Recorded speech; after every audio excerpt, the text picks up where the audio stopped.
Well, Jenny's on her way home, but little did we know how much it was going to take to bring her back to life.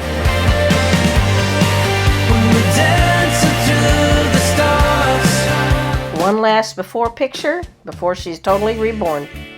So the first thing we needed to do was to try to figure out how we were going to get her up, how to get her roof up and be able to work inside, because her lift arms were completely bent and broken, and the lift crank was totally rusted out, which we didn't know beforehand.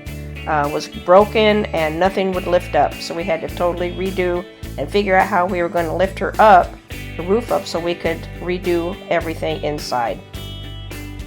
Once we were able to get inside, we discovered that she was totally torn up, dirty, everything was rusted. The canopy was shot, so we proceeded to tear out every single thing inside her and start all over again. Make her into a completely new pop-up camper.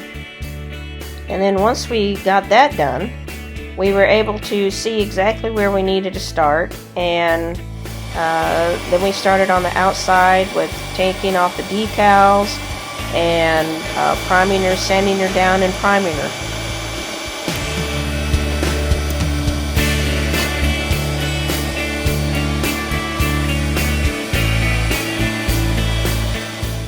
While all this work was going on, we used 2x4s, 1-inch dowels, and zip ties to hold her roof up until we could figure out what to do and how to replace the arms without a crank installed in her. Come back and see us in episode 2 when I go into the painstaking process of finding lift arms, and for these particular brackets that we only have 2 of. Come back and see us.